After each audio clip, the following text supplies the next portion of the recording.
રોજ આપણે સૂર્યને જોઈએ છે ને, શાસ્ત્રમાં સૂર્યને દેવ કયા છે, પણ ચાલો તમે શાસ્ત્રની વાત ના માનો, લેટ મી ટોક સાયન્સ, હું વિજ્ઞાનની વાત કરું. ભગવાનનું પહેલું લક્ષણ શું? એનર્જી. એ ભગવાનની પહેલી શક્તિ છે ને. સૂર્યનું પાવરનું રિપ્લેસમેન્ટ છે.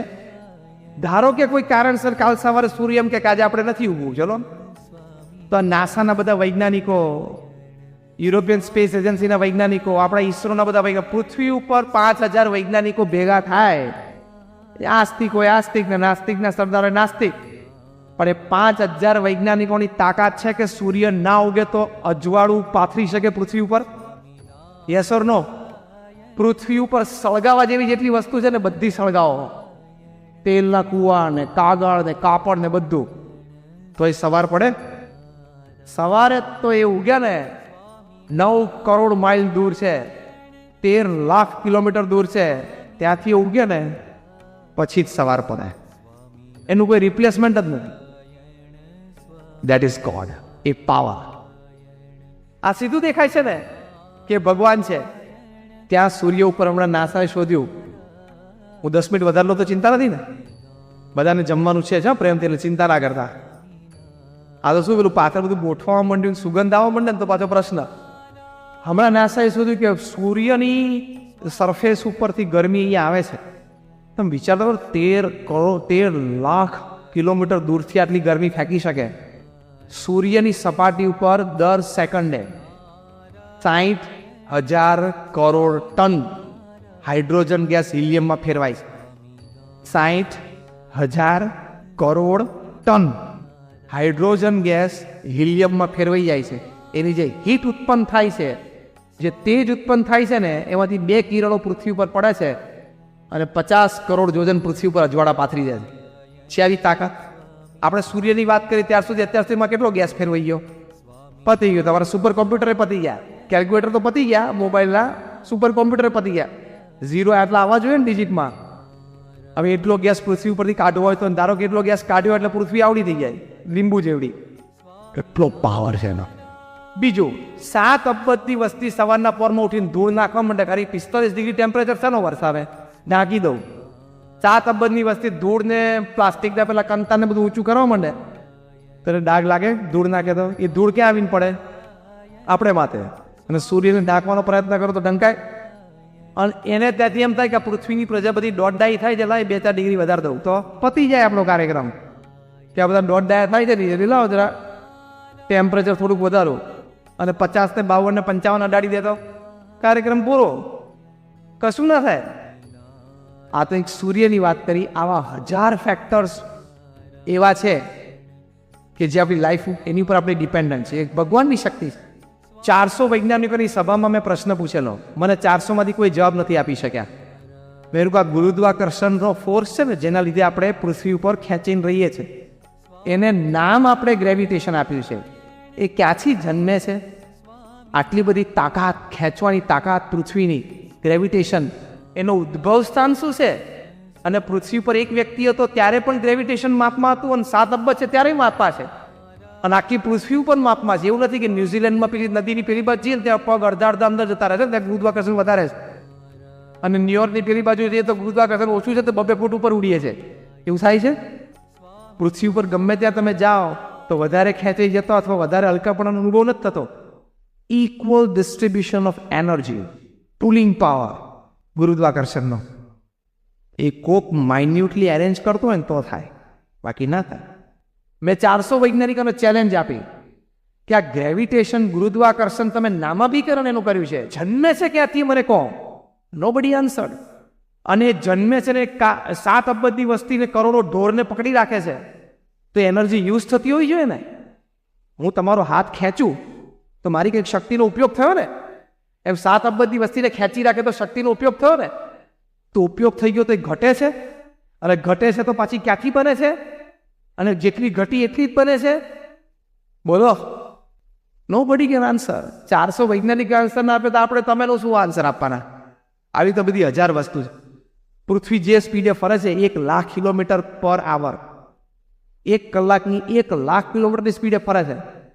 ધારો કે કાલ કંઈક આટા બાટા ઓછા થઈ ગયા, ઓછી ફરવા માંડે તો, અને રાત 15 કલાકની રાત થઈ જાય, પછી બીજે દિવસે સ્પીડમાં ફરવા માંડે તો 6 કલાકની રાત થઈ જાય, ત્રીજે દિવસે સ્પીડ સાવ ઘટી જાય તો 20 કલાકની રાત થઈ જાય. તો ઓફિસે જવું ક્યારે, જમવું ક્યારે, ઉઠવું ક્યારે? ખબર પડી ને 2 દિવસો બધા કાર્યક્રમ બંધ થઈ જાય કે લગ્નનું મુહૂર્ત તો કે અવાર પડે પછી થાય ને કે 20 કલાક તો રાત ચાલે. એ પૃથ્વીની સ્પીડ શું? વૈજ્ઞાનિકો 400 ને મેં પૂછ્યું કે તમે લોકો કંટ્રોલ કરવા જાઓ છો? આ પૃથ્વી જેની ધરી ઉપર ફરે છે, કેટલી સ્પીડ ઉપર ફરે છે, એ સ્પીડ મેન્ટેન કોણ કરે છે? તમારા નાસાના વૈજ્ઞાનિકો મેન્ટેન કરે છે, ઈસરોના વૈજ્ઞાનિકો મેન્ટેન કરે છે. અને સ્પીડ ઓછી વધતી તમારા તાકાત છે વર્ગી કરવાની? આ કે પેલું ચકડું ફરે છે આમ ટાઈટ કર્યું થોડું. અને મજા તો એ છે ખાલી પૃથ્વી આટલી ગોળ છે ને આપણે બધા રહીએ છીએ ને આટલી સ્પીડે ફરે છે ને આપણે કોઈ ફંગોળીને બહાર તો જતા નથી. પણ મેરી ગોરાઉન્ડમાં ફરતા હોય ને 5 કિલોમીટરની સ્પીડે પેલું કિન્ડર ગાર્ડનમાં ફરતા હતા નાના હતા ત્યારે મેરી ગોરાઉન્ડ 5 કિલોમીટરની સ્પીડે ફરે ને તો ચક્કર આવતા હતા, ખબર? અને 1 લાખ કિલોમીટરની સ્પીડે ફરે ચક્કર આવે ને? હા, તારે બ્લડ પ્રેશર હોય તો આવે, બાકી એને લીધે નથી આવતું. 5 કિલોમીટરમાં ચક્કર આવે છે ને 1 લાખ કિલોમીટરમાં ચક્કર નથી આવતા. ભગવાનની કર્તૃત્વ શક્તિ છે. આ તમે તને સ્પીડની વાત કરી, ગ્રેવિટેશનની વાત કરી, સૂર્યની વાત કરી, આવી 1000 વસ્તુ છે જેના કોઈ જવાબ વિજ્ઞાન પાસે નથી. આવું એમને I am also man of science, હું પણ વિજ્ઞાન ભણેલો છું. આ કોઈ જવાબ, આવા તો હજારો જવાબ વિજ્ઞાન પાસે નથી અને નથી આવવાના. એટલે વિજ્ઞાનની 2-3 વસ્તુ છે તેમ નહીં સમજેલું કે વિજ્ઞાન મોટું થઈ ગયું. સુપર કોમ્પ્યુટર તમારી કરતાં વધારે કામ કરે છે કે નહીં? સુપર કોમ્પ્યુટર જાણો, તમારી ઓફિસનું કોમ્પ્યુટર તમારી કરતાં વધારે કામ કરે છે કે નહીં? યાદશક્તિની વધારે કે ઓછી? તમે આજે ટાઈપ કરો કે 3 ઓક્ટોબરે સાંજે TGBમાં રાકેશભાઈ અને જીમીના આમંત્રણથી હું ત્યાં ફંક્શનમાં ગયેલો અને આ વાત સાંભળી હતી એ ટાઈમ. અને પછી 20 વર્ષ પછી આ ડેટ ખોલો એટલે સ્ક્રીન ઉપર શું આવે? આવી જાય કે તરત યાદ?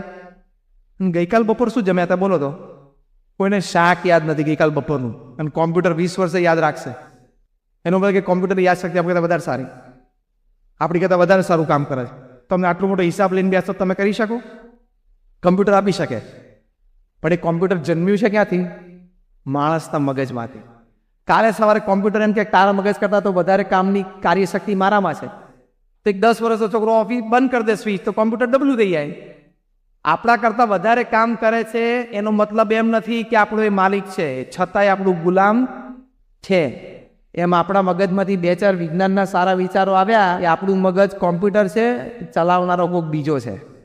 એ ઉપરથી વિચાર આપે છે ને ત્યારે અહીંયા ગોઠવાય છે. What is computer to you is you two God. Computer તમારી માટે જે છે ને એ તમે ભગવાન માટે છે. સુપર કોમ્પ્યુટર એમ કરે હું આટલી ગણતરીઓ સારું કરું, પણ ભાઈ તારામાં સોફ્ટવેર માણસે મૂક્યા છે. એમ માણસ હિંમત કરે કે આ કામ મેં કર્યું, મેં ધંધો કર્યો ને મેં આ શોધ કરી, પણ એ ભગવાને ટાઈમે પ્રેરણા કરી. લોહી પણ ટાઈમે બની જશે, આપણી આંખે આપણે જોશું. અત્યારે બ્લડ ડોનેશન કેમ્પ કરવા પડે છે ને બધા બંધ થશે એક દિવસ. અત્યારે જે બધું છે એ બધું ક્યાં આપણે કલ્પના કરી હતી? આવ્યું ને એમ એક દિવસ વૈજ્ઞાનિકો લેબોરેટરીમાં પણ બ્લડ બનાવશે. એની પણ તારીખ ભગવાને નક્કી કરી રાખી હશે કે આ તારીખ આ સમયે આ દેશનો આ વૈજ્ઞાનિક લોહી બનાવશે. એટલે એમની મનો કે લોહી તો નક્કી કરેલા સિસ્ટમ પ્રમાણે ચાલે છે, કઠપુતલી પ્રમાણે. એ ભગવાન કરતા હતા છે. અને જો એ ના હોય તો અહીં બેઠેલા કોઈ છાતી ઠોકીને કહી શકે કાલ સવારે હું ઉઠવાનો છું? લાલજીભાઈ બોલો. અહીં બેઠેલા કોઈ પણ વ્યક્તિ એમ બોલો કે કાલે સવારે ચોક્કસ હું ઉઠું. રાત્રે લોકો સુઈ જાય જરા ઉઠતા જ નથી. હા, કાર્યક્રમ પૂરો. સવારે ઉઠવાનું આપણું ઠેકાણું ઘણા ઉત્તર દક્ષિણ સૂતા અને પૂર્વ પશ્ચિમ ઉઠે છે. રાત્રે સુવાનું ભાન નથી હોતું. એટલે આપણા હાથની વાત નથી. અમારા ગુણાધ્યાન સ્વામી કીધું કે રાત્રે ઊંઘમાં જવું હોય તો પણ ભગવાન મોકલે છે અને જગાડે છે પણ ભગવાન, બાકી ઘણા નથી જાગતા. એટલે ભગવાનની શક્તિથી કામ ચાલે છે. એટલે એ ભગવાનમાં શ્રદ્ધા રાખવી. એ રાખશો ને તો જીવનમાં પ્રશ્ન આવશે ને એમાં ભગવાનની ઈચ્છા મનાશે ને પછી સ્ટ્રેસ નહીં આવે. ભગવાનમાં શ્રદ્ધા છે તો એ દુઃખ તો આવે. હા, પ્રારબ્ધ અને કર્મ પ્રમાણે. તમે પ્રગટાવેલી અગ્નિમાં પણ તમે હાથ નાખો તો હાથ સળગે ખરો. એટલે કદાચ ભગવાનમાં શ્રદ્ધા હોય તો એ પ્રારબ્ધ અને કર્મથી દુઃખ આવે, પણ એ દુઃખ તમને સ્પર્શી શકે, તમને તણાવ સ્ટ્રેસ લાવી શકે. એક છેલ્લો પ્રસંગ કહીને પૂરું કરું. અમારા નિષ્ઠાવાન હરિભક્ત હતા ભગવાનજીભાઈ માંડવિયા, કેનેડામાં. એમને 38 વર્ષની ઉંમરે લ્યુકેમિયા બ્લડ કેન્સર થયું. આખા કેનેડા ગુજરાતી સમાજના પ્રમુખ હતા. અને કેનેડામાં કોઈ પણ દેશના રાષ્ટ્રપતિ કે પ્રધાનમંત્રી આવે તો એના માનમાં કેનેડાના પ્રાઇમ મિનિસ્ટર જે ભોજન સમારંભ યોજે એમાં ભગવાનજીભાઈને આમંત્રણ હોય. આવી પ્રતિષ્ઠિત વ્યક્તિ. અમારા સત્સંગ મંડળના પણ એ પ્રમુખ હતા. અને પ્રમુખ સ્વામી મહારાજની કેનેડા પાર્લામેન્ટમાં ભવ્ય સન્માન પધરામણી થઈ, એ પણ એમણે ગોઠવેલી. અને જ્યારે એ થયું ત્યારે એ તો પોતે પથારીવશ હતા હોસ્પિટલમાં. 3-4 કોડલેસ ફોનથી આખી પાર્લામેન્ટનું સેશનને કંટ્રોલ કરતા હતા હોસ્પિટલમાં. આવા બાહોશ માણસ, એણે કોઈ વ્યક્તિ, એમણે કોકે કહ્યું કે તમે ભગવાનમાં આટલી શ્રદ્ધા રાખી તો તમને 38 વર્ષની ઉંમરે કેન્સર આવ્યું. ત્યારે એમણે શું કહ્યું કે શરીર પડવાની તો કોઈ પણ રીત, રામકૃષ્ણ પરમહંસને પણ કેન્સર થયેલું થાય, શરીર છે તો ગમે તે રીત હોય, પણ આ હાથથી મેં પ્રમુખ સ્વામી મહારાજનો ચરણ સ્પર્શ કર્યો છે, આ આંખથી મેં ભગવાનના દર્શન કર્યા છે અને ભગવાનના આવા સંત પ્રમુખ સ્વામીના દર્શન કર્યા છે. મારા જીવનનો ઘણો સમય મેં સમાજ સેવા અને પ્રભુ સેવામાં વિતાવ્યો છે, એટલે મને સંતોષ, હું જરાય અસ્થિર નથી. જે કંઈ થાય છે ભગવાનની ઈચ્છાથી. મારું આયુષ્ય આટલું હશે, આ કેટલી સ્થિરતા કહેવાય. નહીં તો કેટલો સ્ટ્રેસ આવે, દીકરાનું શું થશે ને દીકરીનું શું થશે ને આ થશે. એટલે ભગવાનમાં શ્રદ્ધા હશે તો ભગવાનનું કર્તૃત્વ મનાશે, ભગવાનની કર્તા શક્તિ મનાશે, તો તમને કોઈ દિવસ સ્ટ્રેસ આવશે નહીં. આ બધી જ જે વાતો કરી એને સમાપનમાં જ્યારે અર્જુનને કુરુક્ષેત્રના મેદાન ઉપર સખત સ્ટ્રેસ આવી ગયેલો કે મારે સગાવાલાને મારવાના, આ લોકો સાથે યુદ્ધ કરવાનું, સખત તણાવમાં આવી ગયા હતા અર્જુન. ત્યારે ભગવાન કૃષ્ણએ એમને શું કહ્યું, અત્યારે મોડર્ન સ્ટ્રેસ મેનેજમેન્ટમાં શીખવાડે છે, ઓફિસને ગ્રીન કલરની કરો, સાંજે ઠંડા પાણીનું શાવર લો, તમારું મ્યુઝિક બરોબર જે તમને ગમતું એ નિયમિત સાંભળો, અઠવાડિયે એક વખત બીચ ઉપર વોક કરવા જાઓ. આ બધા સ્ટ્રેસ રિલીફના સાધનો ડૉક્ટર્સ, મેડિકલ સાયન્સ બતાવે છે. જે ભગવાન કૃષ્ણ અર્જુનનો રથ બીચ ઉપર લઈ ગયા હતા સ્ટ્રેસ મેનેજ કરાવવા માટે, ઉતરીને આખો રથ ગ્રીન પેઇન્ટ કરી નાખેલો. ભગવાન કૃષ્ણએ અર્જુનને સ્ટ્રેસમાંથી રિલીવ કરવા માટે, તણાવમાંથી મુક્ત કરવા માટે શું કહ્યું, વિચાર આપ્યો, વિચારની દ્રઢતા કરાવી.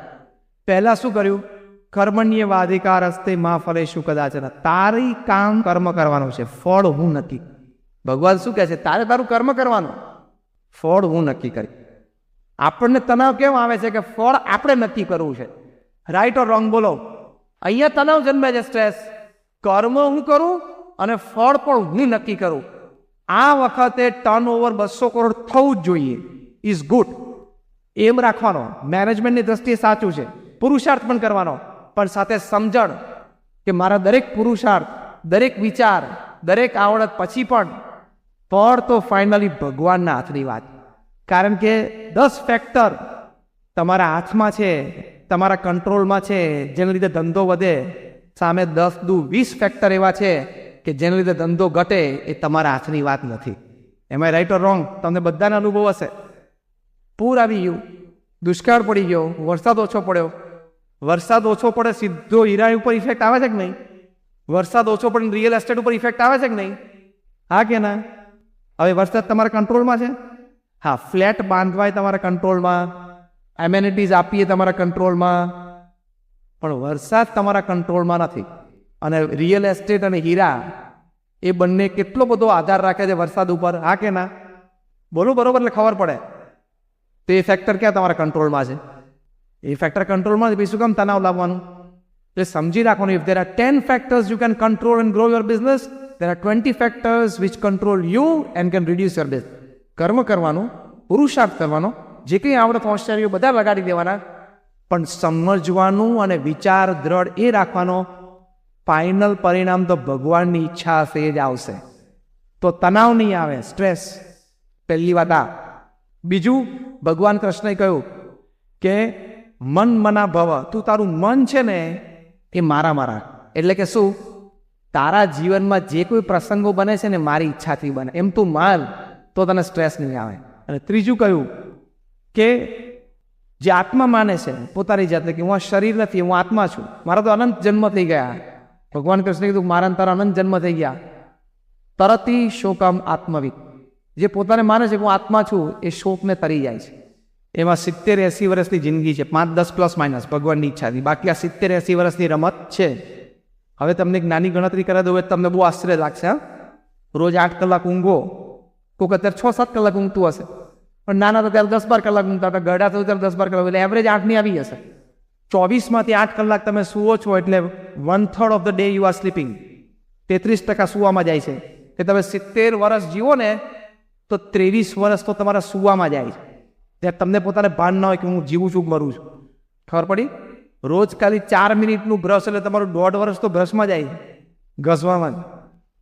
આવી બધી ગણતરી કરો ને તો છેલ્લે 70માંથી 12 વર્ષ ઊભા રહે છે ધંધા, નોકરી, આના માટે. એમાં તું શું વળી તોડી લેવાનો?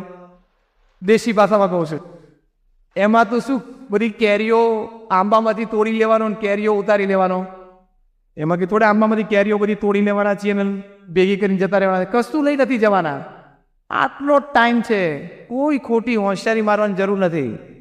બહુ ક્ષણિક છે. 70-80 વર્ષ એટલે કાંઈ નથી. કેટલા વર્ષ થયા લાલજીભાઈ? 60. 60 કેવી રીતે આમ પસાર થઈ ગયા ઝડપમાં, કંઈ ખબર પડી? આ 60 આઈને ઉભા રહ્યા કે નહીં?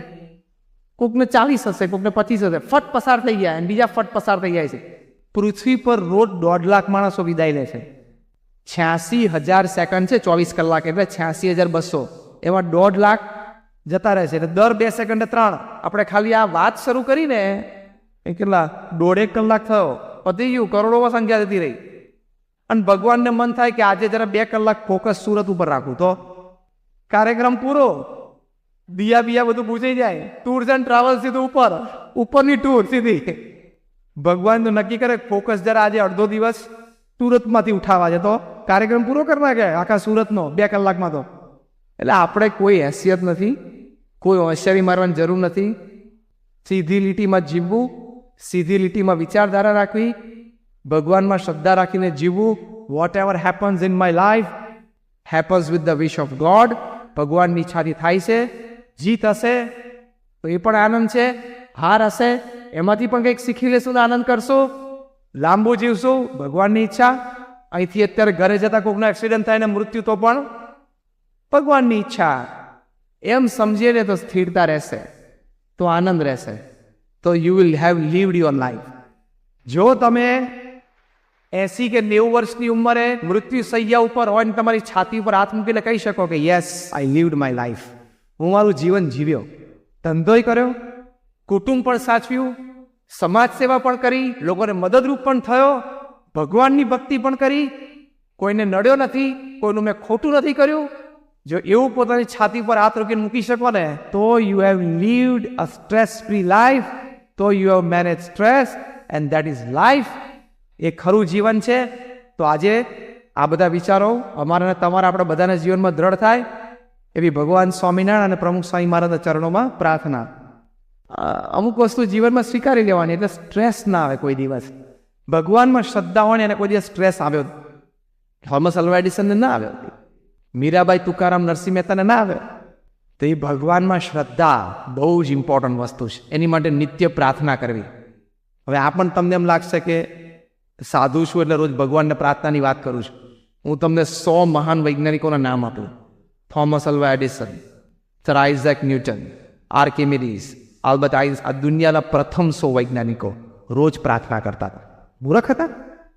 ફોર્ચ્યુન 500 કંપનીઝના CEOs ને ટ્રેન કરનારા બધા મેનેજમેન્ટ ગુરુ જે 1 મિનિટ બોલવાના 1 લાખ રૂપિયા લે, એટલે કે 1 કલાક બોલવાના $1 લાખ ચાર્જ કરે છે. એ પણ એમના સેમિનાર્સમાં રોજ ભગવાનને પ્રાર્થના કરવાનું શીખવાડે છે.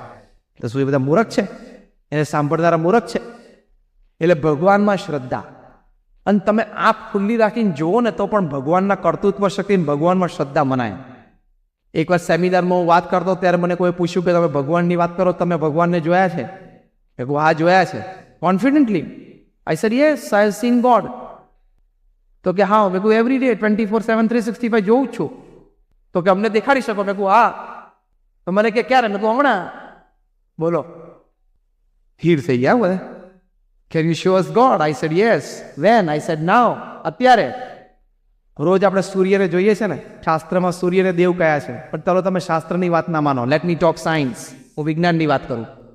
ભગવાનનું પહેલું લક્ષણ શું? Power, energy. એ ભગવાનની પહેલી શક્તિ છે ને. સૂર્યનો પાવરનું રિપ્લેસમેન્ટ છે.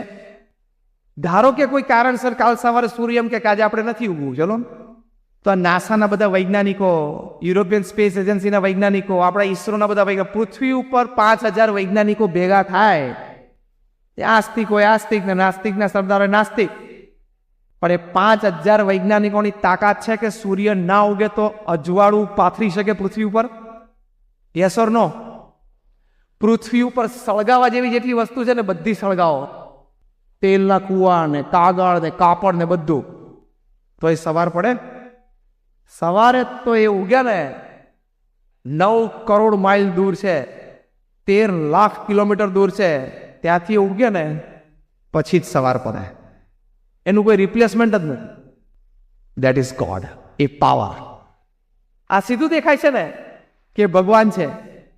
ત્યાં સૂર્ય ઉપર હમણાં નાસાએ શોધ્યું, હું 10 મિનિટ વધારે લો તો ચિંતા નથી ને, બધાને જમવાનું છે પ્રેમથી, એટલે ચિંતા ના કરતા. આ તો શું પેલું પાછળ બધું ગોઠવવા માંડ્યું, સુગંધ આવવા માંડે ને તો પાછો પ્રશ્ન. હમણાં નાસાએ શોધ્યું કે સૂર્યની સરફેસ ઉપરથી ગરમી અહીંયા આવે છે. તમે વિચાર કરો, 13 લાખ કિલોમીટર દૂરથી આટલી ગરમી ફેંકી શકે. સૂર્યની સપાટી ઉપર દર સેકન્ડે 60,000 કરોડ ટન હાઇડ્રોજન ગેસ હિલિયમમાં ફેરવાય છે. 60,000 કરોડ ટન હાઇડ્રોજન ગેસ હિલિયમમાં ફેરવાઈ જાય છે. એની જે હીટ ઉત્પન્ન થાય છે, જે તેજ ઉત્પન્ન થાય છે ને, એમાંથી 2 કિરણો પૃથ્વી ઉપર પડે છે અને 50 કરોડ યોજન પૃથ્વી ઉપર અજવાળા પાથરી દે છે. આવી તાકાત. આપણે સૂર્યની વાત કરીએ ત્યાર સુધીમાં કેટલો ગેસ ફેરવાઈ ગયો? પતી ગયો. તમારા સુપર કોમ્પ્યુટરે પતી ગયા, કેલ્ક્યુલેટર તો પતી ગયા, મોબાઈલના સુપર કોમ્પ્યુટરે પતી ગયા. 0 આટલા આવવા જોઈએ ને ડિજિટમાં. હવે એટલો ગેસ પૃથ્વી ઉપરથી કાઢવો હોય તો ધારો કે એટલો ગેસ કાઢ્યો એટલે પૃથ્વી આવડી થઈ જાય, લીંબુ જેવડી. બીજું, 7 અબજની વસ્તી સવારના પોરમાં ઉઠીને ધૂળ નાખવા માંડે. ખરી 45 ડિગ્રી ટેમ્પરેચર શેનો વરસાવે? ટાંકી દઉં. 7 અબજની વસ્તી ધૂળને પ્લાસ્ટિકના પેલા કંતાને બધું ઊંચું કરવા માંડે, ત્યારે ડાઘ લાગે. ધૂળ નાખે તો એ ધૂળ ક્યાં આવીને પડે? આપણે માથે. અને સૂર્યને ઢાંકવાનો પ્રયત્ન કરો તો ઢંકાય. અને એને ત્યાંથી એમ થાય કે પૃથ્વીની પ્રજાપતિ 1.5 થાય છે, લાય 2-4 ડિગ્રી વધારે દઉં તો પતી જાય આપણો કાર્યક્રમ. કે આ બધા 1.5 થાય છે ને, લાવો જરા ટેમ્પરેચર થોડુંક વધારો અને 50 ને 52 ને 55 અડાડી દેતો કાર્યક્રમ પૂરો. કશું ના થાય. આ તો એક સૂર્યની વાત કરી. આવા 1000 ફેક્ટર્સ એવા છે કે જે આપણી લાઈફ એની ઉપર આપણી ડિપેન્ડન્ટ છે. એક ભગવાનની શક્તિ છે. 400 વૈજ્ઞાનિકોની સભામાં મેં પ્રશ્ન પૂછેલો, મને 400 માંથી કોઈ જવાબ નથી આપી શક્યા. મેં કહ્યું, ગુરુત્વાકર્ષણનો ફોર્સ છે ને, જેના લીધે આપણે પૃથ્વી ઉપર ખેંચીને રહીએ છીએ, એને નામ આપણે ગ્રેવિટેશન આપ્યું છે. એ ક્યાંથી જન્મે છે? આટલી બધી તાકાત, ખેંચવાની તાકાત પૃથ્વીની, ગ્રેવિટેશન, એનો ઉદ્ભવ સ્થાન શું છે? અને પૃથ્વી પર એક વ્યક્તિ હતો ત્યારે પણ ગ્રેવિટેશન માપમાં હતું, અને 7 અબજ છે ત્યારે માપમાં છે, અને આખી પૃથ્વી ઉપર માપમાં છે. એવું નથી કે ન્યુઝીલેન્ડમાં પેલી નદીની પેલી બાજુ જઈએ ત્યાં પગ અડધા અંદર જતા રહે છે, ત્યાં ગુરુત્વાકર્ષણ વધારે છે, અને ન્યુયોર્કની પેલી બાજુ જઈએ તો ગુરુત્વાકર્ષણ ઓછું છે, તો 2 ફૂટ ઉપર ઉડીએ છે. એવું થાય છે? પૃથ્વી ઉપર ગમે ત્યાં તમે જાઓ તો વધારે ખેંચાઈ જતો અથવા વધારે હલકાપણાનો અનુભવ નથી થતો. Equal distribution of energy, pulling power ગુરુત્વાકર્ષણનો. એ કોક માઇન્યુટલી એરેન્જ કરતો હોય ને તો થાય.